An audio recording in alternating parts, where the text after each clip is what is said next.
Are you tired of waiting in long queues at your local clinic to collect chronic medication?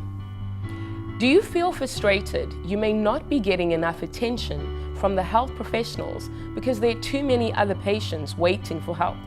Did you know the KwaZulu-Natal Health Department, led by MEC Dr. Sibongiseni Dlomo, has now introduced an initiative that aims to make it 100% easier for those on chronic medication to collect their medication. It is called the Central Chronic Medicine Dispensing and Distribution, in short, CCMDD, and aims to centrally dispense medicines to chronic patients who are not well. This allows patients to collect their medication at the most convenient locations. This could be the clinic where you receive your healthcare, or a more convenient alternative pickup point near your homes or the place of work.